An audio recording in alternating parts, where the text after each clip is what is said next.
Hey guys, welcome back to the channel. In this video, we are going to be creating a thin to bold text animation inside of Davinci Resolve. I made this video before, but it involved using SVG shapes to create this animation. But thanks to Matt McCool for showing me how to do this using the Text Plus. You should definitely check out his channel, create some really great tutorials for Davinci Resolve. You can do this in the edit page. So drag in Text Plus onto the timeline and just simply type in your text, and then you need to use a font that has different font weights. So Open Sans has a lot of font weights that you can use. So I'm going to start with the light font weight, and then we can go to the shading tab and we have to select the second shading element and enable that.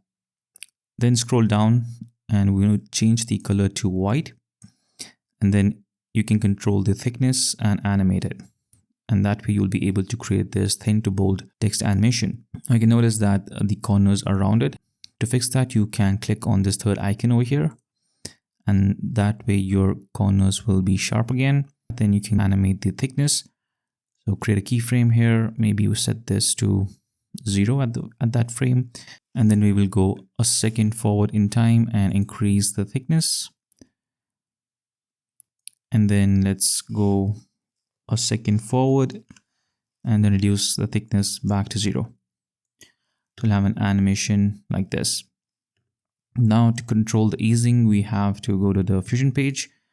So let's go there and go to Spline and select the thickness over here, and then you just have to simply click on this icon that says select all, click on the very first icon that says smooth, and then that way you'll be able to create this animation with a bit easing in it.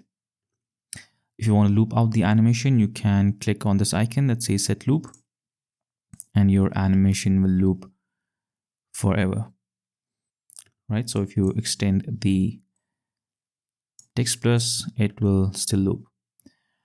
So yeah, that is pretty much it. That's how you can create this animation. It's pretty simple. If you want to, you can after this add as many effects as you want. I like to add stop motion to this to give it that choppy look. So thank you so much for watching. See you guys in the next one.